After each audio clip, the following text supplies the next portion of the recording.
রাজধানী মিরপুরে পল্লবিত শিশু রামিসা আক্তারকে কেন্দ্র করে দেশজুড়ে আলোচিত মামলা চূড়ান্ত রায় ঘোষণা করেছেন আদালত। মাত্র ১৬ দিনের বিচারিক প্রক্রিয়া শেষে আজ রোববার আদালত দুই আসামির বিরুদ্ধে সর্বোচ্চ শাস্তির রায় দিয়েছে। তাদের মৃত্যুদণ্ড দিয়েছে আদালত। দ্রুত বিচার ও আদালতে এই সিদ্ধান্ত নিয়ে ব্যাপক আলোচনা চলছে দেশজুড়ে। ঢাকা মহানগর শিশু সহিংসতা দমন ট্রাইব্যুনাল বিচারক মাসরুন সালেকিন এই মামলার রায় ঘোষণা করেন। আদালতে আসামি সোহেল রানা ও স্বপ্না আক্তারকে মৃত্যুদণ্ড প্রদান করেন। একই সঙ্গে আদালত অর্থদণ্ডের নির্দেশ দেন। আদালতের নির্দেশ অনুযায়ী নির্ধারিত অর্থ পরিশোধ না করলে আসামিপক্ষের সম্পত্তি থেকে ক্ষতিপূরণের অর্থ আদায় করে ভুক্তভোগী পরিবারের কাছে হস্তান্তর করা হবে। রায় ঘোষণার দিন আদালতের প্রাঙ্গণে ছিল কঠোর নিরাপত্তা ব্যবস্থা।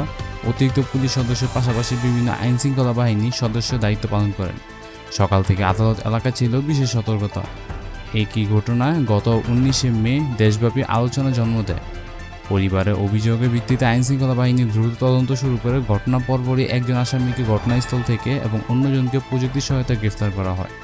তদন্তের সময় বিভিন্ন সাক্ষ্য প্রমাণ সংগ্রহ করা হয়। মামলা তদন্ত কর্মকর্তা আদালত গুরুত্বপূর্ণ তথ্য উপস্থাপন করেন। এছাড়া চিকিৎসা ও ফরেনসিক বিশেষজ্ঞের প্রতিবেদন মামলার বিচারিক প্রক্রিয়ায় গুরুত্বপূর্ণ ভূমিকা রাখে। রাষ্ট্রপক্ষের আইনজীবীরা আদালতে বলেন, মামলার বিভিন্ন তথ্য সাক্ষ্য আদালত পর্যালোচনা করলে অপরাধের সঙ্গে আসামিদের সম্পৃক্ত প্রমাণিত হয়েছে।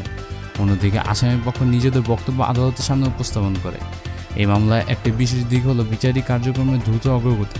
অভিযোগ গঠন, সাক্ষ্য গ্রহণ, যুক্তিতর্ক এবং অন্যান্য আইন প্রক্রিয়া অল্প সময়ের মধ্যেই সম্পন্ন করা হয়। বিচার বিভাগের ইতিহাসে এটি অন্যতম দ্রুত নিষ্পত্তিকৃত একটি আলোচিত মামলাগুলোর একটি হিসেবে বিবেচিত হয়েছে। মামলায় একাধিক সাক্ষী আদালতে সাক্ষ্য দেন। তাদের মধ্যে ছিলেন পরিবারের সদস্য, প্রতিবেশী, তদন্ত কর্মকর্তা এবং সংশ্লিষ্ট ব্যক্তিরা। আদালত সব তথ্য প্রমাণ পর্যালোচনা করে পর চূড়ান্ত রায় ঘোষণা করেন। রায়ের পর ভুক্তভোগী পরিবারের সদস্য আদালতের সিদ্ধান্তে সন্তোষ প্রকাশ করেন। তারা আশা প্রকাশ করেন যে ভবিষ্যতে শিশুদের নিরাপত্তা নিশ্চিত করতে এমন মামলাগুলোর বিচার দ্রুত ও কার্যকর সম্পন্ন হবে। বিশেষজ্ঞদের মতে শিশুদের নিরাপত্তা সচেতন বৃদ্ধিতে পরিবার, শিক্ষা প্রতিষ্ঠান এবং সমাজ সকল স্তরের মানুষের একসঙ্গে কাজ করা প্রয়োজন। একই সঙ্গে সন্দেহজনক কোনো ঘটনা দেখলে দ্রুত আইনশৃঙ্খলা বাহিনীকে জানানো গুরুত্বপূর্ণ। বন্ধুরা, এইভাবে আলোচিত রামিসা আক্তার মামলা চূড়ান্ত রায় ঘোষণা করলেন আদালত। এ বিষয়ে আপনার মতামত কি কমেন্টে জানান।